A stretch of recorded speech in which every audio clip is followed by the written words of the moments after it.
What would you do if somebody told you to your face that they're not going to hire you or pay you fairly because you're blind? That's what happened to our next guest, Jeremy Grandstaff, and he joins us today on Driven by Purpose.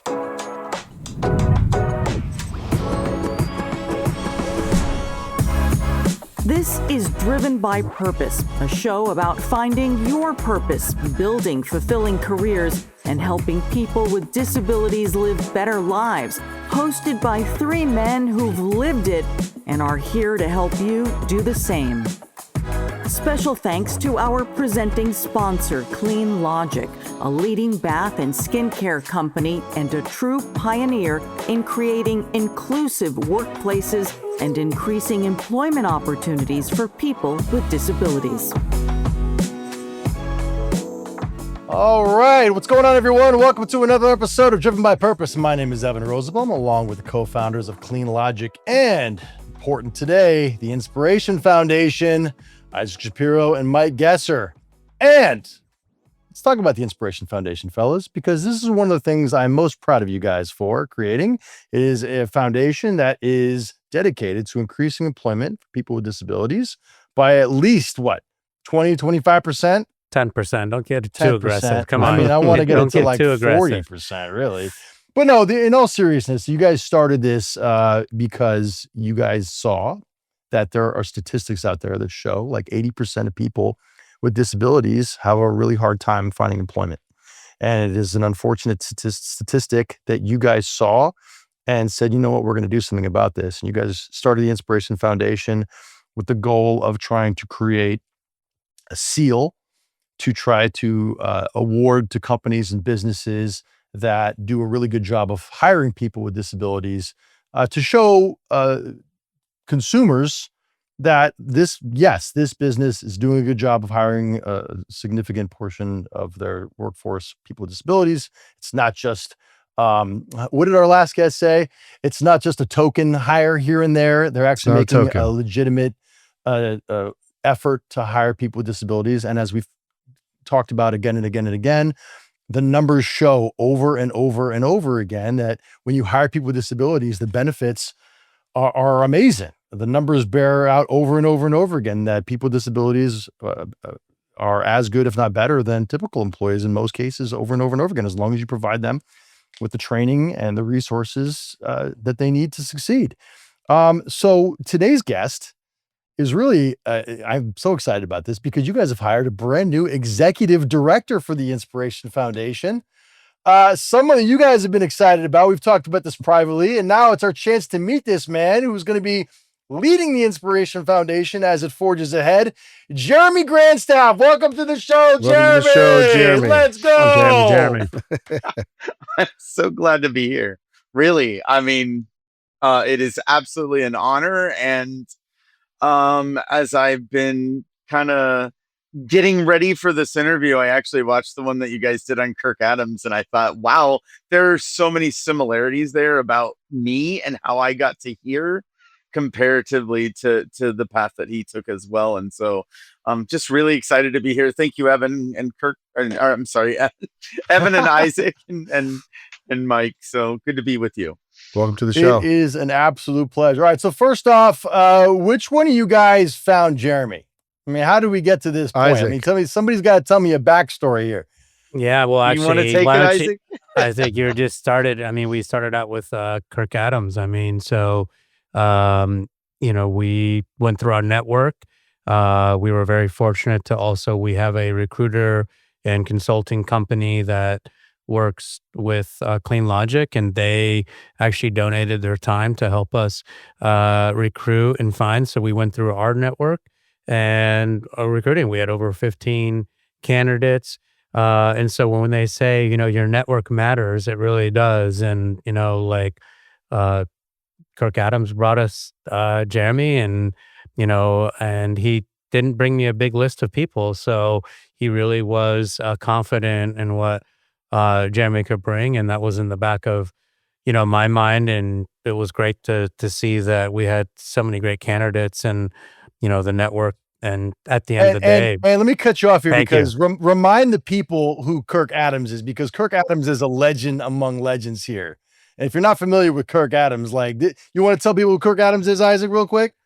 Yeah, so Kirk Adams, he was the CEO of the American Foundation for the Blind, Lighthouse, Legend. and now he's also got his own consulting company, but just been an amazing individual who's had a lived experience being blind since I think it was age 5 when he launched his site. So just been a leader in hiring people with disabilities, especially his specialty in vision loss. Yeah, absolute legend in the space. So he brings you a small list. Jeremy, you are, I mean, I don't want to say up against like it's a competition, but really it is, I guess. I didn't know it at the time, right? Like, I You're mean, not supposed you to. go into these things, and I'll just say, like, I've known Kirk for 10 years, maybe a little bit more. And I did some work with Kirk back in my consulting days. And then I went in to the corporate sector for a little bit, and kind of rounded out my HR leadership profile, if you will.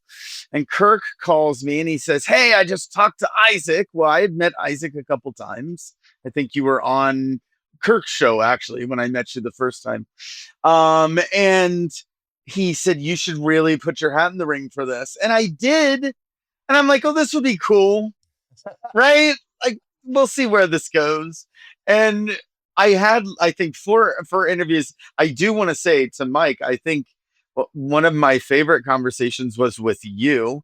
And it was right before I had interviewed with Isaac again. And I just thought, wow, the more that I get into this, the more I feel that there is alignment here with where we want to go.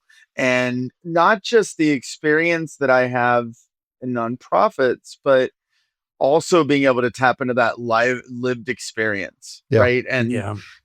Well, Jeremy, why don't you give a little background on yourself, your history, your lived experience as, with vision loss. I'd love to just get the backstory when you were born, and maybe you can take us from year 1, 2, 3, 4. No, just kidding.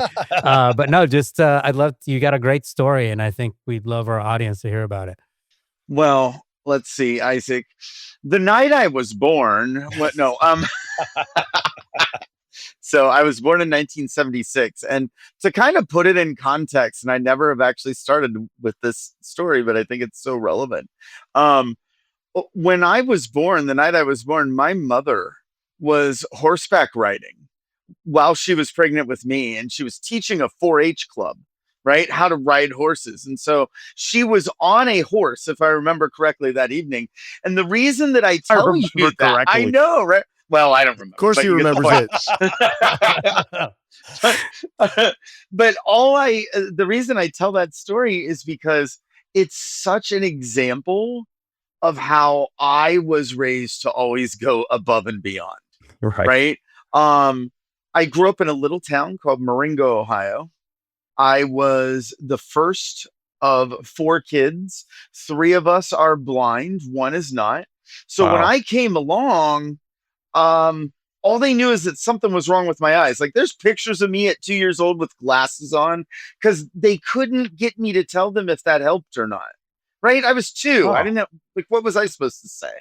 Right. But I was officially diagnosed somewhere around 1 or 2. And as the story is told to me, my parents reached out to the government. They were told that someone should come out from the government. And they had a really bad experience with that. This is 1978. They were Sure. told that they should check me into an institution, Oh my God. and that Wow. was going to be where I lived for the rest of my life. And, I'm from a little town in Ohio, right? And no judgment. I'm just saying that's what the resources were at that time. And as the story is told to me, my dad had some choice words for what the person could do to get off our property. Sure. But one of the things that he said was, "My son is going to be able to do whatever he wants to do." Absolutely. I love your dad. already. And so, like, as a kid, I used to ride my bicycle. We lived on a farm, right? So there wasn't a lot of things to hit. It wasn't like living in the city. I was slide cars all down the road, right? But, we lived out in the country. So at the age of 5, I used to ride my bicycle around, and I'd take out a mailbox or 2 on the way and have bloody knuckles as I come into the house. And my dad Like there was no treating me different because I was blind. It was, you better wash that blood off your hand before your mother gets up. Mm. Right. I mean, so there was an expectation as I grew up and, begun to ride horses, and I had a motorcycle for a little bit. Kirk wow. actually talked about all his friends were getting their license and getting jobs, and my way of compensating, because I went to the blind school for 5 years, and then I came up to public school. And so you do feel left out and isolated at that time, but daggone it, I had that motorcycle, and so I could justify it in my head, right? Right. I also had really good friends in high school that we hung out together and we double dated together, and we were very close friends. And I think that gave me a little bit more freedom because I always had somebody that would take me places. Right. But I remember when I got up to like the end of high school, and I remember, by that point, I'd been trained in Braille. I had gotten all the blindness skills, and I won't bore you with all those details, right? But I was raised with all of those things that I was going to need to be successful. And I remember my rehab counselor said, "So do you want to get a dog or do you want to use your cane?" And I had grown up in this little town, and I had this vision that I was going to live in Washington, D.C. one day. And I had never been here, by the way, where I live Right. now. I'd never been here, never visited, barely went to Columbus, Ohio, right? But I had this vision in my head that I was going to have a dog, and I was going to take myself into DC every day, and I was going to be somebody that mattered. And so I went to school and I got my dog, and I couldn't go back there after that, right? The Right. freedom of being able to have the transportation and the access that I wanted was so critical to me.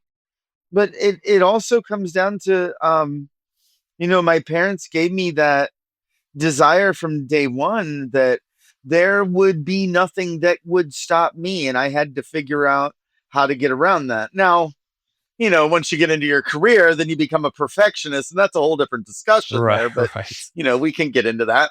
Right.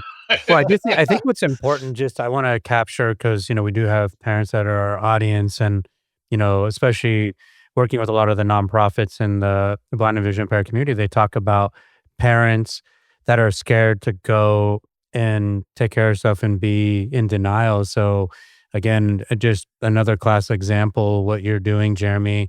And I'll even say it at the end of when we first talked about, hey, is this the job you wanted? You said, I think this role is important that you hire someone with a disability. So I just really appreciate that confidence. So, just love the confidence that your parents give, because I just think it's so important that parents can't be in denial. They got to be aggressive with being confident and laying out a path for your child in the Yeah. future and do that. So I think you're just already explaining the importance, and look at what we have at Inspiration as someone that is just confident and ready to take on the world. Isaac, to tag on to that, and it's so critical what you're saying, because I don't know. This is so funny. I just had this conversation with my siblings a couple weeks ago. I don't know for sure if my parents really knew that they were telling the truth, right? I think that they believed it in their heart when they said you can do anything. Yeah. But can you imagine like being them, and you have this blind boy, and you have no idea what you want, like what you need to do. You've got some resources that are available, but you don't know really how to use them. All you know is that you want him to do better than you did. And so there's this realization, I think, that I've had as I got older, that I think my parents really believed deep down that we could achieve what we wanted, but I don't know that they fully bought it when they were telling us that. Right. Right. And how brave of them to be those parents, like where you're literally, I watch kids who their parents live for them every day, like they live their lives through their kids. My parents literally said, I want you to go find your own life, and it's okay. And by the Yeah. way, don't let anybody stand in your way. Yeah. Amazing. But you know what? Like you say things that you hope happen, and then you figure out how to actually That's back right. it up. Right? I mean, it's like, I know with my kid, it's the same thing. My daughter was born with severe cerebral palsy. She's nonverbal and she's not ambulatory. And it's like, I want her to have this great life. And my goal with her was like, I want you to achieve, and I want you to be happy, and I want you to do all these things. I have, at the time, I have no idea how to help her accomplish all those things, but I just know I want those things to be true.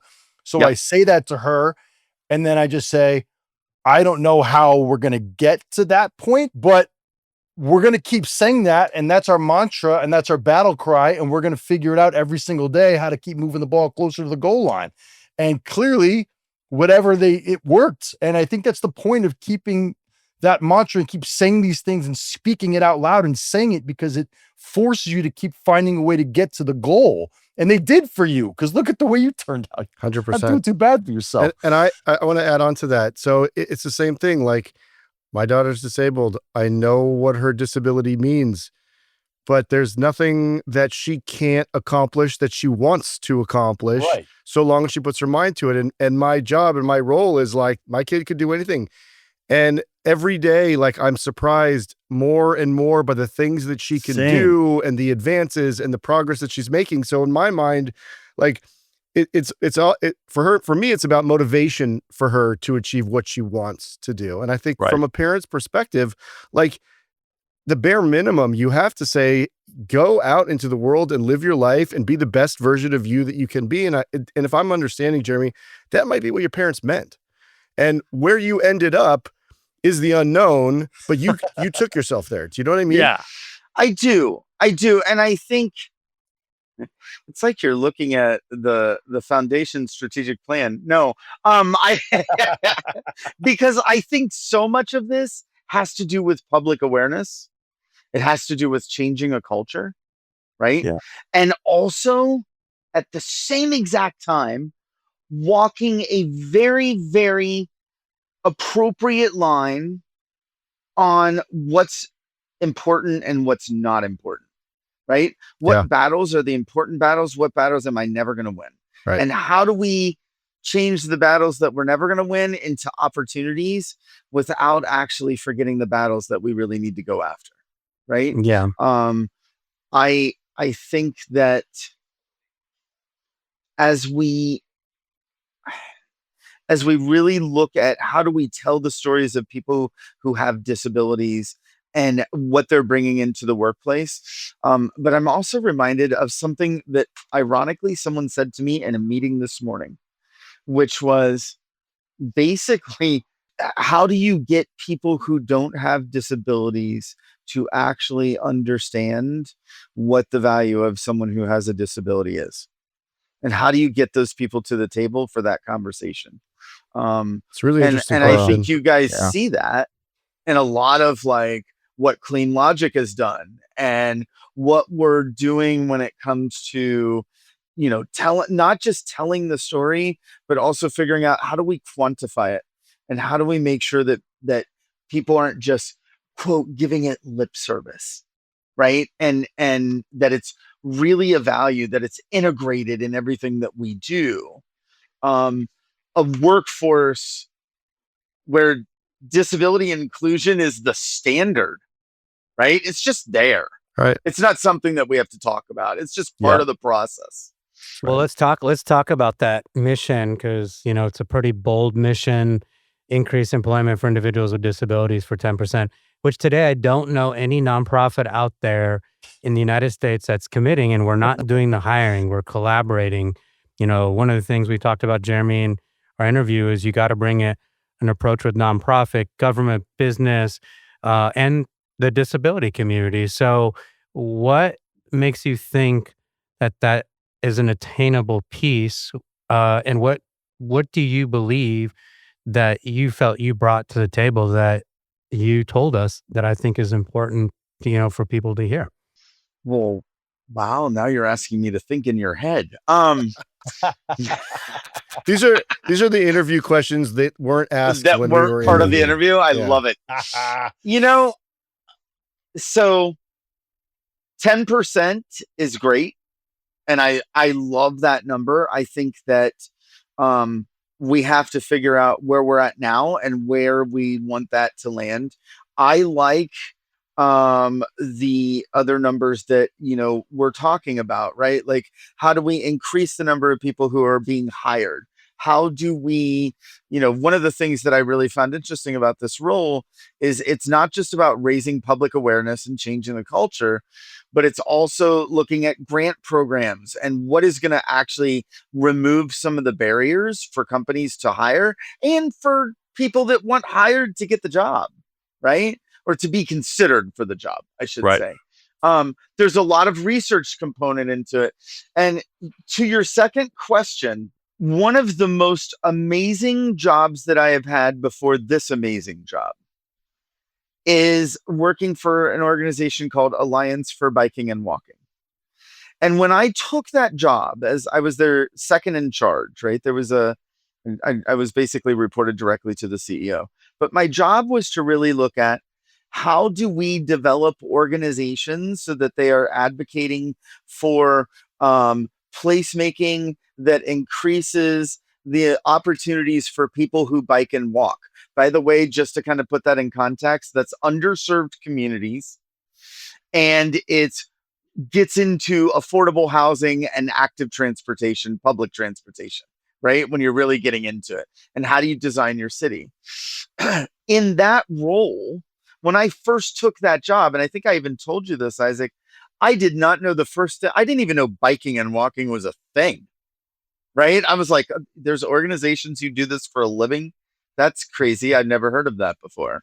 But my job was to build the organizations and to train the organizations on how to learn from each other and how to really put programs in place that were going to transcend barriers to growing their movement.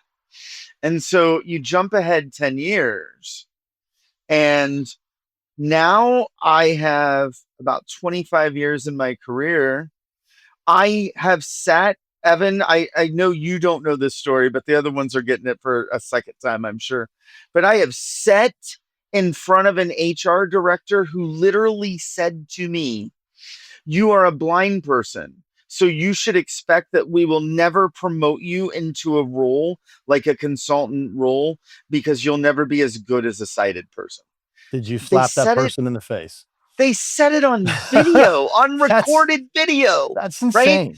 I have had a boss literally look me in the eye and say, "You know what? I don't really That's have to pay crazy. you what I owe you because frankly, you're a member of the disability community and there's not many jobs that you can go after." But so okay, And when so, when that person says that to you or use the What do you video you do? got, what do you do? What's your response to that? Well, so I'm one of two people, right? Because I would have been, I'd be in jail. Well, can't do that, right? I would Because probably be in jail, remember, too. then you become the angry blind guy. Nobody Yeah. likes the angry blind guy, right? So, I like it the angry depends. blind guy. It depends on, where I'm at and what, like when the first person said it to me, I literally said, "Okay, well, I don't really want to work for you. Yeah. And I have no hope that I'm ever going to change your mind. And it's kind of not worth it to me." Right. The second one, I was like, you should not, the one that talked to me about, I don't have to really pay you because you're a blind guy. I was like, that's kind of the stupidest thing you've ever said. Yeah. Right. And I was like, so we're going to pretend you didn't say that and you're going to pay me. Yeah. And then we'll talk about what happens next. But I think I'm also an aggressive guy, right? If I Yeah. get backed into a corner, I'm Jeremy Grandstaff, daggone it. We were raised to be Yeah. that way, Yeah. right? And so if I get backed into a corner, I'll fight. Not everybody's like that. And so I don't know what it was, Isaac, that made you guys say, "Wow, he's the one." But I will say this.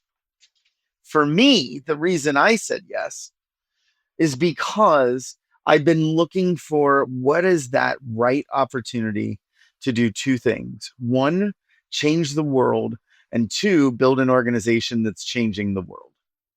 And this is what we're doing, right? We're changing the way people think about people with disabilities. We're changing the way that people think about their workforce and their makeup. And we're doing it by building an organization that serves all of those communities and brings them together in a really collaborative way. And that's, I think I said in the interview one time to these two, something like, I'm your collaborative engagement guy. That's what I like to do, is get people to collaborate with each other. I love Did it. that answer your question, Isaac? Hey, I'm just trying to get the audience to know you, so I knew the answer already. So, no I think trick questions we here. almost just had a spit take on camera, by the way. I That saw was that. good. That was you great noticed. timing. I did. That would have been amazing. Yeah. Go ahead, Jeremy. No, I'm go sorry. ahead. You're good. No, I'm just saying, you know, I love the team you guys are building for the Inspiration Foundation. I think that you know, I know we just got to know each other here, Jeremy, but I think this is great. I think you're a guy that people will get behind. I think you got a really compelling story. I think you're clearly motivated, and I know you're engaging. And I think that that's what it's going to take to get people to get on board, is a compelling story. You're willing to get in people's faces and talk to people and tell them what they're going to need to hear, not what they want to hear, but what they need to hear. And look, like, getting in front of people and just, you know, it's like pounding the pavement and letting them know, like, hey, this is a thing that matters to people. And we were talking about this before, like, everybody knows somebody, everybody's touched by disability. And we were talking about this at the top of the show. You know, 80% of people with disabilities are not getting hired, and that number needs to change. And I think that people are sick and tired of seeing people that they love get left out in the cold. You know, the people that we know that have disabilities that want to work, that are getting left behind, stuck out, that sucks. And we're angry. And the stories like the ones that Jeremy just told about, you know, getting mistreated, disrespected, enough is enough already. And we need more advocates, strong advocates that are willing to.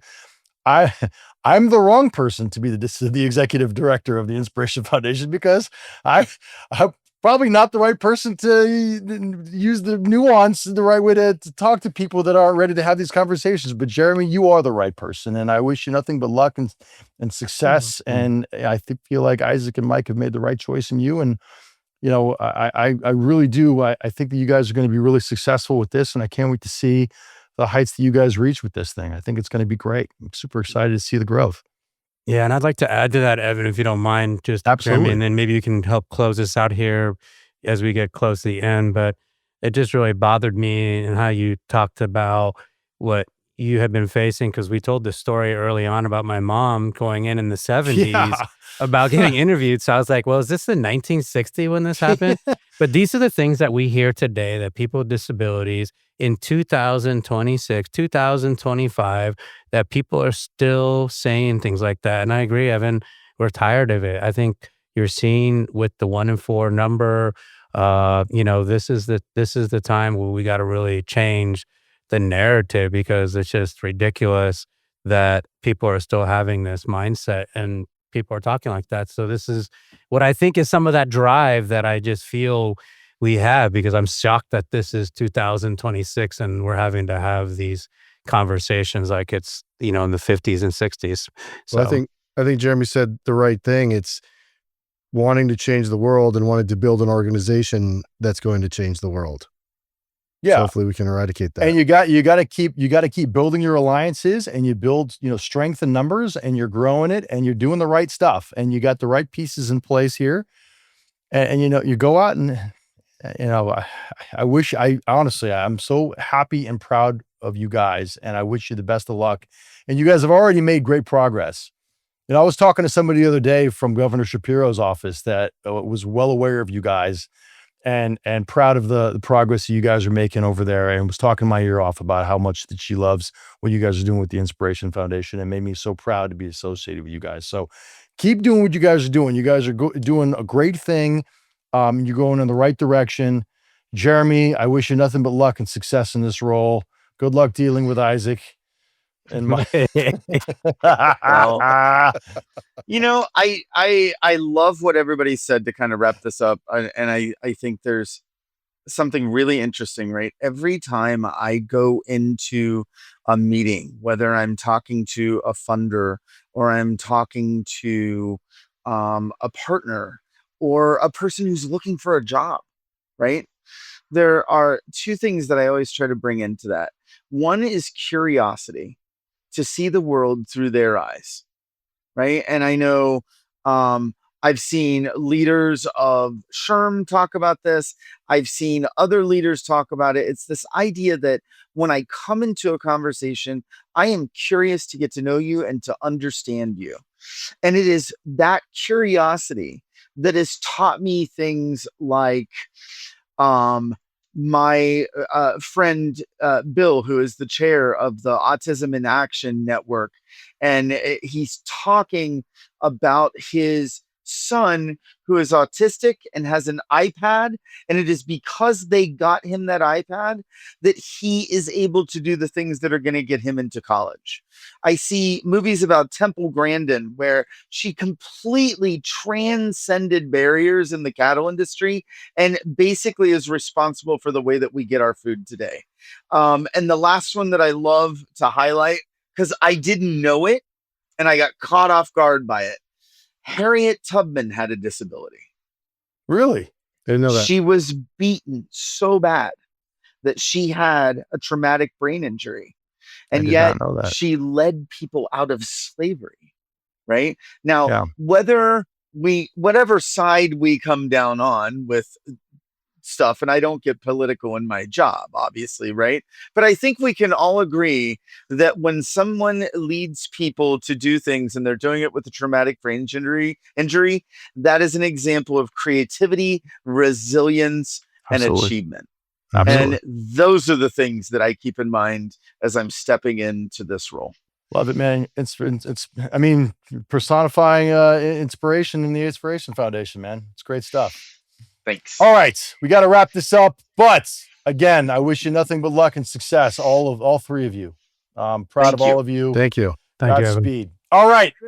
Remember, if you want to continue to support the community, like, subscribe, tell a friend to tell a friend to tell a friend, subscribe. Driven by Purpose, Inspiration Foundation. Like, comment. We appreciate you guys. We'll see you on the next episode. Peace. Thank you. Thank you, Jeremy.